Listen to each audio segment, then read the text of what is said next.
ये है normal days का दुबई और ये है 15 तारीख का दुबई। ये कैसे हो सकता है? दुबई कैसे डूब सकता है?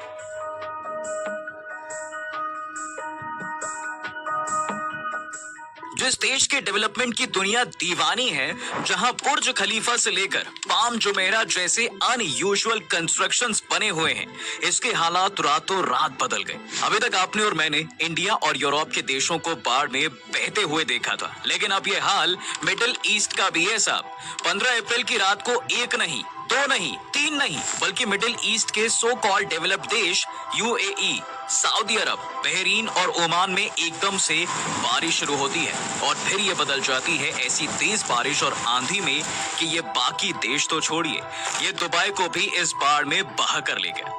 लेकिन ये फैलाई हुई ये आफत यही नहीं रुकती। मंगलवार आते आते इसकी वजह से मिडिल ईस्ट के कई डेवलप्ड देशों के दर्जनों शहरों में बाढ़ आ गई और ये मॉडर्न एरा के मॉडर्न सिटीज अब कुछ ऐसे दिखाई दे रहे हैं। तेल की दौलत से बने ईंट कंक्रीट के इस मॉडर्न देश की सड़कों गलियों से पानी ऐसे बहने लगा जैसे नदी बहती है। सड़कों पर चल रही करोड़ों की गाड़ियां पानी में बहने लगी। दुबई में कुछ ही घंटों के अंदर इतना पानी बरस गया जितना 2 साल में बहता है। मंगलवार को 142 मिलीमीटर बारिश दुबई में दर्ज की गई, जबकि साल भर में औसतन 95 मिलीमीटर बारिश ही मुश्किल से यहाँ पर हो पाती है। यूएई के अल आइन अमीरात में तो सबसे ज्यादा 250 मिलीमीटर बारिश दर्ज की गई।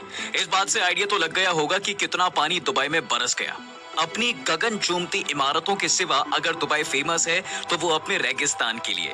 यहाँ लोग स्पेशली इन रेगिस्तान की चिलचिलाती गर्मी का भी मजा लेने आते हैं। लेकिन रेगिस्तान के बीच बसे शहर दुबई के इंटरनेशनल एयरपोर्ट पर तो पिछले 24 घंटे में 6.26 इंच से ज्यादा बारिश हुई है। और अगर आपको लगता है कि ये नॉर्मल है तो नहीं, क्योंकि मौसम से जुड़ी जानकारी देने वाली वेबसाइट द weatherman.com के अकॉर्डिंग यहाँ इतनी बारिश 2 सालों में होती है।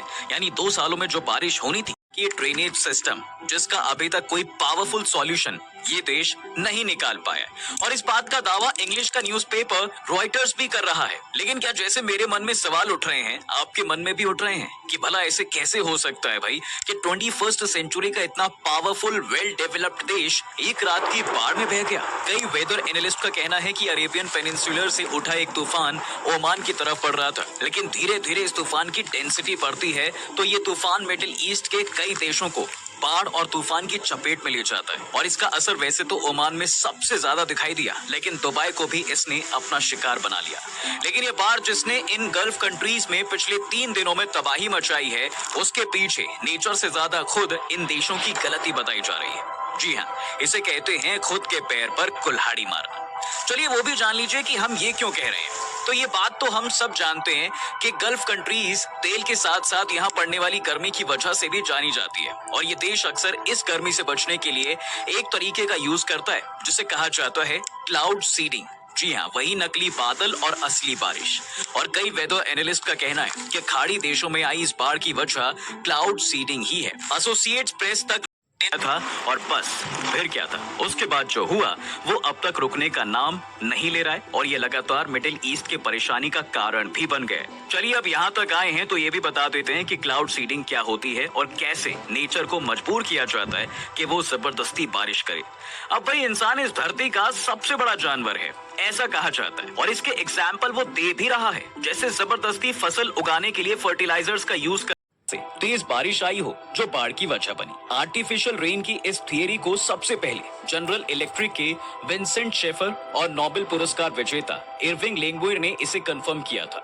शेफर ने जुलाई 1946 में क्लाउड सीडिंग का ये वर्किंग प्रिंसिपल खोज निकाला था। इसके बाद 13 नवंबर 1946 को क्लाउड सीडिंग के जरिए पहली बार न्यूयॉर्क फ्लाइट के थ्रू नेचुरल बादलों को बदलने के एफर्ट्स डाले गए। जनरल इलेक्ट्रिक लैब द्वारा फरवरी 1947 में बाथुर्स्ट ऑस्ट्रेलिया में क्लाउड सीडिंग का सबसे पहला प्रेजेंट किया गया था।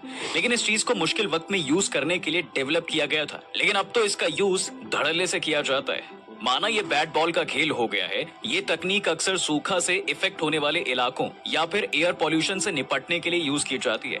कई बार क्लाउड सीडिंग का इस्तेमाल कुछ एयरपोर्ट के आसपास कोहरे को खत्म करने के लिए भी किया जाता है। अभी बात हमने आपको ऊपर भी बताई कि यूएई पृथ्वी पर सबसे गर्म और ड्राई रीजन वाले जोन में है।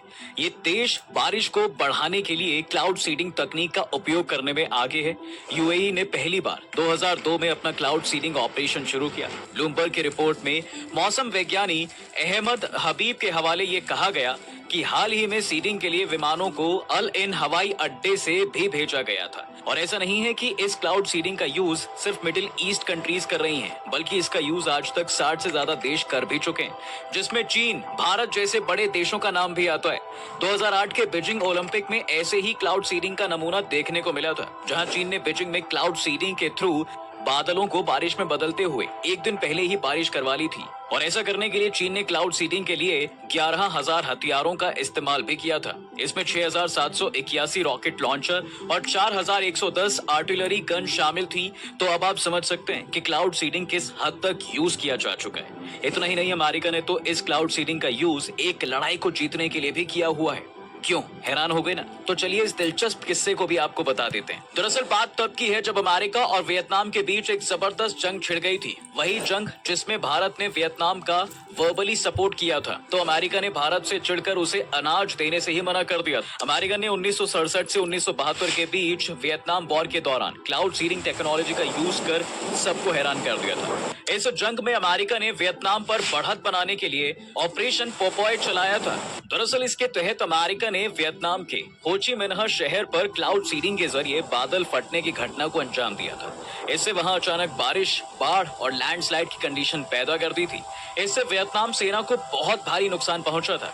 अब आइए आपको बताते हैं कि अपने प्यारे भारत के बारे में, जहां आजादी के बाद से लगातार इस तकनीक का प्रयोग ना जाने कितनी बार किया जा चुका है। देखिए, भारत में क्लाउड सीडिंग का पहला प्रयोग 1951 में हुआ था। उस समय भारतीय मौसम विभाग के पहले महानिदेशक एसके चटर्जी जाने माने क्लाउड साइंटिस्ट थे और उन्हीं की लीडरशिप में भारत में इसके यूज को प्रैक्टिकली शुरू किया गया था। उन्होंने तब हाइड्रोजन गैस से भरे गुब्बारों में नमक और सिल्वर आयोडाइड को बादलों के ऊपर भेजकर कृत्रिम बारिश कराई थी। भारत में क्लाउड सीडिंग का प्रयोग सूखे से निपटने और डैम का वाटर लेवल बढ़ाने के लिए काफी समय से किया जाता है। इतना ही नहीं, भारत में कई प्राइवेट फर्म्स ने भी इस तकनीक का यूज किया है। जैसे टाटा फर्म ने 1951 में वेस्टर्न घाट में कई जगहों पर इस तरह की बारिश कराई। फिर पुणे के रेन एंड क्लाउड्स इंस्टीट्यूट ने उत्तर प्रदेश और महाराष्ट्र कई इलाकों में ऐसे आर्टिफिशियल रेन कराई। भारत में साल 1983-84 में ऐसी बारिश कराई गई। और इतना ही नहीं, 1993-94 में सूखे से निपटने के लिए तमिलनाडु में भी इसका यूज किया गया था। 2003-04 में कर्नाटक में आर्टिफिशियल बारिश कराई गई। फिर 2008 में आंध्र प्रदेश के 12 जिलों में इस तरह की बारिश कराने की प्लानिंग बनाई गई थी, लेकिन इसका एक फेलियर भी देखने को मिला और वो हुआ दिल्ली में, जब 2018 में दिल्ली में पॉपुलेशन बढ़ने पर आर्टिफिशियल रेन करवाने की तैयारी की गई थी।